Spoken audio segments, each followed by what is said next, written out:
Good evening, ladies and gentlemen, and thank you, Danny, and thank you, Leighton, for that very generous introduction. Well, I was very pleased to receive the invitation from the AFMAC committee to come and speak tonight for the third conversation that you've conducted, and I've had briefings on the first two, and they sound fantastic, and some very, very interesting outcomes indeed. Well, I think that you've done a great deal of work already. You've created a not-for-profit organisation to promote discussion in the community, and as I said, I'm very pleased to be part of that on this particular occasion. And perhaps my involvement in this was a little bit accidental, that Danny and the gallery invited me to come and speak at one of your foundation dinners last year, and I just decided on the spur of the moment to say, look, in many ways, the Hamilton Gallery is a fantastic gallery. It's got a wonderful director, wonderful staff, amazing collections, but the truth of the matter is, the building is out of date. It's been here for 50 years. It needs to have better facilities, it needs more galleries because the collections have grown and there simply isn't the space for them. If you want to have a temporary exhibition, you've got to take down the permanent collection, all of those things that we know about. So I dare to say that I thought that wonderful as Hamilton is, and it is a great operation here, it really is, and it's a very impressive one for a whole range of reasons which I'll talk about.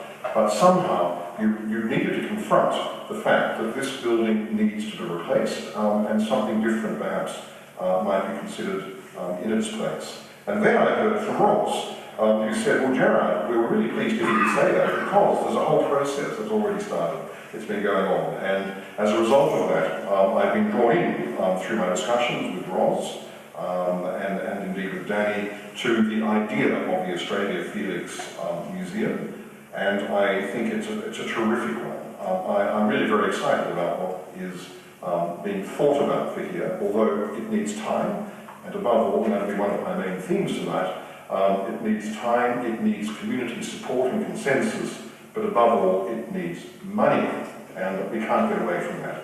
So that is one of the things you're going to have to think about in quite a serious way. So, one, I think the time is right to begin this discussion. Everyone will complain within government that there's no money at the moment, that the economy is under great pressure, everything is being cut back. A very good time to be thinking and planning, because times will change and attitudes will change. Hamilton does need a bigger gallery with more up-to-date facilities to do justice to what it has. And I think that let's all take that as a given. The second, I think that I like the Felix plan for not just a renewed gallery complex, but also for a museum that looks at and does other things. And very much a cultural centre that references both the city and the region. And I think that's ideal to sort of bring the region in, because in a funny way, Hamilton, and I experience it today, I always delude myself. I think it won't take all that long to drive from Melbourne to Hamilton, and then it does. There is that tyranny of distance, and I think therefore that as you think about what Hamilton might have in the future and the wish to bring in cultural tourists to come and visit it, you will need to think about that. It's almost too much for a one-day trip, and therefore it needs to be thought about and conducted, the whole process, in order to attract families and tour groups in a way that can be immersive and extended over more than one day. And I think there is a great potential there. I really don't have a problem with that. It just needs different thinking and a different approach. But the museum and the gallery here in Hamilton need to be starting points. And then from here, and the museum especially can point people in the direction of the region itself, the landscapes, the volcanic prehistory, the flora and fauna, the gallery section, the sources of the imagery for those great paintings by the artists who are held in Thomas Clark and Gerard Vaughan, who are held so strongly here by the Hamilton Art Gallery, but also by the National Gallery of Victoria and other regional galleries too. And that also, I think, makes a very sort of interesting itinerary, if I can put it like that. And also, there is, of course, the potential to link with groups of nearby galleries and museums with perhaps this wonderful cultural centre that you're envisaging at its centre. Now, I realise that in population terms, Hamilton is smaller than many of the cities in Western Victoria. I think your population is about 10,000, and that's sort of reasonably static. And that does raise some important issues that we might, again, talk about later. But let me come back to basics. Why would you, as a community, as a group of people who want a new cultural centre, who can see, who buy into the vision, and I'm sure that because you're here, you are buying into that vision, but is it possible? What's the point of a new cultural complex, no matter how good it might be, no matter how valued it might be by the community? Secondly, what kind of government support is required to get it going? And is this a good or a bad time to begin that process? And I've already suggested to you that this is the perfect time to begin the planning, so that when governments are ready to listen and to make some positive move or gesture, you're ready to go. You can say, here is the vision, this is what we think will transform this city and this region from a cultural perspective, and from an economic perspective, because there are economic benefits that will flow from it. And who's going to pay for it? And who's going to guarantee the annual running costs? Because a bigger complex will require more staff, and that will require more money in terms of annual operating costs. So let me begin with that question I posed a moment ago. Why have a new cultural complex at all? In fact, let's go right back to basics. Why does any community bother with a museum? Now, this is not a place for a tutorial on the history and idea of the museum and the art gallery. You're not going to get it from me tonight. You can invite me again, Danny. I'll give that lecture on a separate occasion. But museums, through history, when they've been established, they're always about community and place. They're about telling stories, and they're about learning. And I think that they have been seen by many communities, by many cities, and by many nations as a way of defining who we or they are. For example, the plethora, this great growth of national museums and galleries in Europe in the 19th century had a number of sort of ideas behind it. One of them, in fact, was a nationalist response to the looting that the Napoleonic armies undertook. As they conquered Europe, Napoleon gathered up all the greatest artworks and shipped them to Paris. So the museum, the Louvre, for a very brief period, became the kind of museum that can never exist again. But every great Italian work of art was there, all the great pictures from churches and monasteries throughout Europe, from the great German principalities, everything had been stolen and taken to Paris. And when they were returned after 1815, people began to think about, as they re-established their own nations, having been conquered by the French and having pushed the French out, their treasures were coming back to their countries. Well, we better have a national museum. Let's have our own mini Louvre so we can tell our own people and visitors who we are and what we're about. Secondly, the 19th century was a time of enormous social change. And an educational theory, a more democratic educational theory, emerged in the 19th century about giving ordinary working people access to culture, giving them the opportunity to learn, and for that learning process to influence the way they worked and to benefit them in terms of income. The idea of, I suppose, study and learning liberating working people. And the growth of museum culture in the 19th century also related very much to that kind of thinking. And of course, a more contemporary approach. We are living in a world today where there is a massive growth in museum culture. I obviously take a number of international magazines and journals about the world of museology, and every time I open an issue, I think it can't be possible. There's announcement after announcement after announcement of another museum complex being built somewhere in the world. And really some quite small centres in Asia, or particularly in Asia in fact. There are several hundred new museums and galleries currently under construction in China alone, and that is a massive issue and well worth thinking about. And the same applies to European centres and some local cities in Europe, in Germany, in France, in Switzerland, where cities one has always never heard of are planning the most amazing museums, and those are based on research, on a belief that by creating these museums they can actually begin a process of repositioning their city and of course of bringing an economic benefit to it. So all of these issues are fascinating. visiting museums has taken off in the last decade or so. It began with the Grand Louvre project in Paris in the 1980s. It took them more than 10 years to build it. It was the most expensive museum building project in history. It looks rather modest now when you look at Abu Dhabi, the Louvre Abu Dhabi, the Guggenheim Abu Dhabi, the new National Museum, which has been done by the British Museum for them, and we're talking about multiples and multiples of billions of dollars. But anyway, that was the 1980s. But today, the Louvre last year, I just checked the figures, in fact, this morning, nearly 10 million people visited the Louvre last year in 2013. On the occasion I spoke here last, I said in my view, that is not a thing to celebrate. It's actually a museological disaster for France, because you can't get in, you have to queue. When you do get in, there are too many people, and the quality of the museum visit has actually declined. It's a huge separate issue to what I want to talk about. Thankfully, in Australia, with our population, we don't have those sorts of issues to worry about. Just occasionally, with a hugely popular blockbuster exhibition towards the end, everyone's thinking, oh crap, I'm going to miss it if I don't go now. And sometimes the final week or 10 days in Melbourne, in Sydney, in Canberra, can get very crowded. But that's a very rare thing in this country.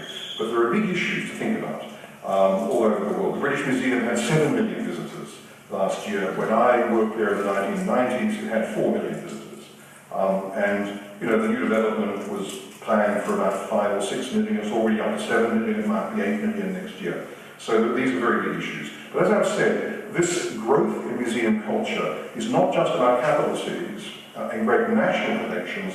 It's very much about regional cities and regional centres throughout the world. Now, the regional galleries of Australia, as you know, are getting on the bandwagon. Visitation levels to regional galleries are going up on a fairly constant basis, and we've already heard from Leighton about Bendigo, and Bendigo is often seen as a kind of model for what a regional gallery can do, and it's very impressive, I agree. And one might just ask, well, why does Bendigo get these great exhibitions that come in from some of the great institutions in Europe? And I would say it's for these reasons, and it's very relevant for the discussion about the Felix Museum project. Bendigo, over the last 15 years or so, began, in fact, under Tony Allwood, the new director of the National Gallery Victoria. They have wonderful new facilities, and only the other day they opened yet another wing, another new facility for the Bendigo Gallery. And therefore there is a perception, both locally and nationally and internationally, that Bendigo as a regional gallery has great facilities and a regular and dependable level of visitation, and that's very, very important. I think that the thing that we have to ask ourselves in relation to the Hamilton project is, well, it can't be quite the same, can it? Because you can go to Bendigo and back, you can drive in and get the train, it's a day trip, and that makes a huge difference to the way the levels of visitation will play out, to the number of visitors you can imagine you might get, and therefore to the investment that you're going to make. Because if you're going to sort of invest a lot of money, you have to know there'll be some returns from it, and we'll come back to that again. So we're really talking now about, well, how can this be funded? And it's got to be a mixture. Any regional museum development, and let's come back to Hamilton now, there's got to be a mixture of government and private funding. In Melbourne, the National Gallery Victoria project, the St Kilda Road part of it, which Leighton mentioned, cost 168 million. The government only gave 100 million, and 68 of it, nearly half, had to be found from private non-government sources. That wasn't pointed out to me when I was interviewed for the job, by the way. I arrived in Melbourne, and they said, everyone started apologising to me, we're really sorry that we have to raise 68 million really, really quickly, because we're about to start building. And I just brushed it aside and said, well, when we did the British Museum project in London, the British government declined to give anything, so we had to raise 100% from the private sector. So this is a huge head start. I'm quite positive about it. It seemed the right thing to say to journalists. I didn't want the wrong kind of headlines early on. But it was okay, and the 68 million was a hard slog, but the 68 million was found. Now those kinds of proportions and ratios cannot ever apply in regional Victoria, and you know that. I'm not talking about the amount, I'm just talking about the ratio. That really, if this is going to get off, there's going to have to be a very high level of government funding supporting it. And that's perhaps the next great challenge that you have to think about. So, how do you get these great exhibitions that I've talked about and that you know so well from Bendigo? Well, look, Danny has exactly the same contacts, exactly the same experience. He knows all the right people around the world, in Europe, in Asia, in North America. He knows where to go, but he can't aspire to bring in those kinds of exhibitions, notwithstanding the great work that you do, Danny, simply because you don't, one, have the facilities that are required to do that, and secondly, you don't yet have the guaranteed number of visitors, so that when they buy tickets, the sum total of the income from the ticket sales will go a very long way towards paying the cost of bringing the exhibition in. So that's one of the really big issues that you've all got to think about as you continue your planning for this project. You are going to have to plan it in a way that will bring in a very considerable number of extra visitors, in other words, incoming cultural tourists. And it can be done. I'm not trying to be negative about it. I'm just saying it's a very big challenge. It's going to need a lot of thinking and a lot of work, but it can be done. And I think my view is that in due course, a kind of business plan that balances all of those things can be arrived at. I believe that the Felix Museum concept is very much on the right track. And it has the potential to revitalise Hamilton as a city, to make it a kind of, a really important regional cultural centre, a highly desirable destination. And it's got to be about a general experience, a leisure experience, as well as a cultural experience. And I'm never worried about that at the NGV. You can be as pious as you like as a museum director. It's all about education. It's that spiritual encounter with art, which of course it is. I'm not in any way sort of demeaning that. But it's also, and I used to keep telling my colleagues at the NGV this, it is a leisure activity. And the family can come into the gallery on a Saturday afternoon, might take themselves off with a footy, they might go to the beach, whatever it might be, they might do many, many things. Why do we hope they will make a choice to come into the NGV? And therefore the leisure activity aspect of it is an important one. I'm not saying it's the dominant one, but it's an important one. There's got to be things for kids to do if they get thirsty or they need a sandwich or something. There's got to be food that's there that's cheap for a family, and there's got to be probably a restaurant that's for someone, maybe a couple wanting to enable to spend more money, for them to have a very quiet and enjoyable lunch. So that the experience of visiting a great cultural destination, particularly if you had to drive a good number of hours from Melbourne or Adelaide to get to it, must have good dining facilities. You've got to be guaranteed that there's going to be the right kind of accommodation in the city, and access to amazing country. So in other words, if there's a part of the museum that deals with the pastoral industry, for example, in the Western District, and maybe during holidays or whatever, and perhaps you already have this, I simply don't know, that families could go out to a farm and see some shearing taking place, or whatever, or just have that experience of linking the intellectual experience they've had in the museum in Hamilton with actually seeing how it all plays itself out, and even just seeing one of the Western District homesteads, I think, and the great landscapes along the way would be tremendously interesting. So, in terms of collections, Hamilton's had a great head start. This is one of the very best regional collections in the country. There's no question about that when it comes to pictures, the Sandby collection, when it comes to decorative arts, when it comes to the visual arts of Asia, and Danny's a very great expert on that. He knows far, far more than I would ever know about Japanese and Chinese art. But also, of course, keeping up with contemporary trends, and this room itself, this hang. I just walked in and said, what a fantastic Howard Art Clear, that's about as good as they come. And then, here's the Wolfhagen a little bit further along, and really very, very high quality works, the kind that any director of one of the state galleries, or indeed the National Gallery in Canberra, would aspire to have. So, where do you go next, in fact? Because it is a great challenge to you, the citizens of Hamilton, and to the government, and the levels of government, the local government, the state government, and the federal government. Politics comes into it. It's a pity you're not a really sort of difficult marginal seat there. But I say that tongue-in-cheek, naturally. But I think we all know that there are certain ways of getting government attention as elections come along. Certainly, this city is is well known to the current Premier of Victoria, so perhaps that's a good head start. But what you are going to have to do, and I know that this has already started, but you are going to have to, at a certain point, come up with a credible business plan that you can say, at this moment in time, we're going to run with it. And the brief is already emerging. And I did find, in fact, reading the RMIT documents and the proposals put by those very bright MA students, I thought it was fantastic. You're going to have a plan for the building, obviously. You're going to have an indicative budget. That means you need to have thought through how big the building should be, how the museum part of it and the art gallery part of it are going to sort of coexist and balance with each other. You're going to have to think, as I've said, about the capital cost of building and the ongoing forever cost of operating a much bigger complex. And where's that money going to come from? So all of that needs to be thought through. There's got to be a huge push from the whole community, and that sense of vision and commitment to delivering it. Wouldn't this be a great idea if someone somewhere sorts it? We're going to sort it. You know, we the community, we the committee looking after this, we are going to lobby and to make sure that people keep thinking about this project in the hope that at some point in the future, and not the not too distant future, it can be delivered.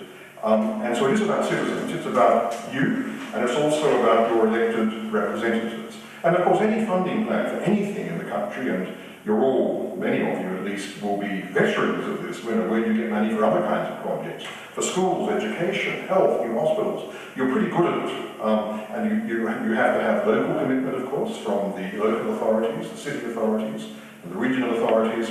You've got to have state government support, you've got to have federal government support, and of course, both the state and federal governments have regional development departments, and that means that there's a key role in this whole lobbying process, this whole process of getting the vision out there for your local MPs. You've got to get the local MPs on site so that they will lobby for you, both in Melbourne and in Canberra. And of course, the argument that you've got to put, and there'll have to be serious research done on this, there'll have to be money spent on that research. It's got to be about the economic impact and benefit that such a cultural centre can have for Hamilton and the region. It's not just about the cultural importance to you, the community, that what you will get out of it. That's crucially important, of course.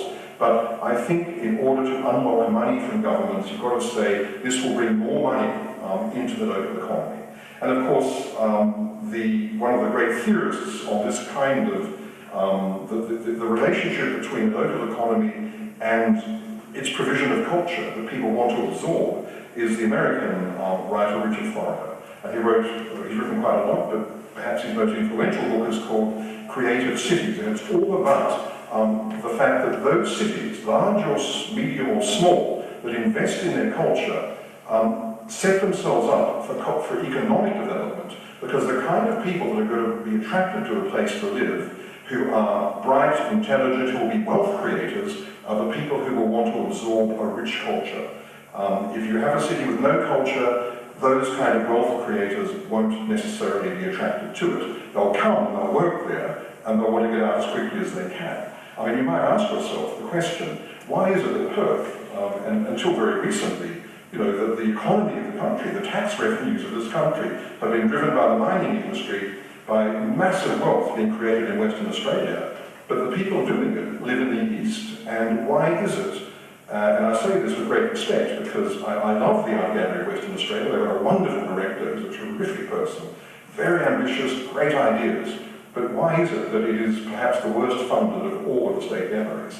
And yet it is the gallery for Perth, which has produced so much enormous wealth. So these things do need to be thought about. So, is this the right moment? Well, as I've said before, it's a time of financial cutbacks for governments, but planning and vision have got to happen. And I think when I look at what comes out of government, the various reports, new cultural policies at a state level, at a federal level, the one sort of common factor perhaps is that governments increasingly don't want to throw money at things that aren't going to work, that they're going to fund highly professional operations. They're going to fund projects that engage more and more people, that you can prove that you are growing your audience. It doesn't have to be big to start with, but you've got to say, here is our plan for growing the audience, and that's why perhaps Bendigo has been so successful, government can see how that audience has grown, and therefore they're prepared to give more money and make bigger and more grants. But Bendigo too has been good at getting local money from private sources and from businesses. Governments ought to know that institutions, that galleries and museums are going to be successful and have a track record in leveraging private funding on the back of public funding. In other words, if we give you so much money, you've got to prove to us that you also raise a certain percentage in the community. Now, what that percentage is, of course, is a matter for discussion. But, you know, these are the things that need to be thought about. Well, now, what might the project be? I'm just going to wrap up now with a couple of comments. On the RMIT project, in fact, I thought they were really on the right track, because before I saw the document, I was also thinking about, it's got to be local vernacular. You don't want a global architect, someone who builds some amazing thing like, you know, the Guggenheim in Bilbao. If it's about this region, if it's about what's important in this region, the history of the region, it's got to feel vernacular. It's got to belong to the place. And what I really liked about so many of those designs were the fact that they were based on shearing sheds, farm complexes and whatever, and that's exactly, I think, where you should be going. The best example of that, because I've spent my life visiting architect buildings all over the world, but one of my best experiences in recent years was being invited by the director of the Israel Museum in Jerusalem to come and have a look. They've just reopened a big redevelopment. And I said, this is fantastic, because it was a very modest building. It was created in the 1960s in the spirit of the Berlin Bauhaus, because so many Jewish architects have been involved in the Bauhaus. Really simple building, this room feels a bit Bauhaus, actually. Very simple, 4 walls, you know, very simple materials, nothing grand, just a practical workaday building. And the brief for the New Israel Museum said they've got this rather distinguished, very simple, you know, practical utilitarian series of cubes, and we've got about 20 of them, and we now want 40. That's all. And the brief said we don't want a architect. We just want someone who'll do more of the same in a very intelligent way and bring it up to date and make it relevant and contemporary, particularly so far as technology and facilities are concerned. And I think that's exactly where you should be going here in Hamilton. Of course, I've talked about the need that, however, the Fine Art Gallery, which we're in now, and a new museum are configured or thought through. They've got to mesh together in a really sort of interesting way, and that's where restaurants, cafes, shops, and, you know, places where the community can come and do projects together and work with artists, all that kind of thing. It's eminently possible, and I think there are great potential. The museum should never shrink away from using new technologies. I hate to have to admit this, but I go all over the world to museums, and I just find that whenever a museum introduces new technology in relation to an artwork, that's when you get the attention of younger people. It's just a fact, you can't get away from it. So I threw the towel in with my own kids. I didn't mind, I started off saying, don't look at that screen, look at the artwork. But the truth of the matter is that I think the museum especially, if it deals with flora, fauna, the history, if it cross-references the great historic collections that belong to this museum, in terms of the indigenous people, in terms of the process of settlement, the way the landscape has changed, all of those things you can actually deal with on screens in a museum complex with artworks or objects that enhance that story. But there's nothing wrong with getting what you can out of those new technologies, and that will make it very attractive to families and will actually help to drive up visitation. And I don't think in any way it's dumbing down, as long as the new technology is approached in a very sort of positive and serious way. So I suppose what I've been saying is it's all about getting the balance right. You've got to get your research underway, the business plan thought about, you've got to get some research done, and you can surely work with both Tourism Victoria and with the federal tourism body about the potential for increasing tourism in this area, and the idea of through traffic, people coming through Hamilton on their way to the north, to the northwest of the state, down to the coast, across to Adelaide. I think there are great opportunities for all of that. You know, and the funding model, you need to sort of really give some thinking as to how big you want it to be, what the potential is for acquiring grants from locally, from the state, from the feds, and then enhancing those with private donations. All of that has got to be put together, and it's got to correlate with an anticipated number of visitors who might come. So I'm not offering any solutions, I'm afraid. I mean, I could have invented a business plan for you, by the way. Let's spend 70 million on a building, and here's how we might go about getting the money. But that's something, you've got to give a little bit more thought to that. What is really going to be suitable for this? It's not a large community. It's not a huge community. This is 10,000 people who live in Hamilton. But if you get the whole region involved, and you get your MPs to back it, you can see the vision, you can see what this might do for Hamilton itself and for tourism generally in this region. I think there's a very strong case to put. So it's a great idea, and now you need your carefully calculated plan, and you need to plan your critical path with key points of achieving what you want to achieve. And maybe it's not for me to suggest that this should be a 5-year process or a 3-year process, but I think that you've got to a point now, the fact that you're all here, and this is the third conversation about this subject, I think you've got to a point where you can take that next step. And all I want to say is I wish you well, and you go forward. I've spoken to far too long yet, I'm sorry. Got carried away.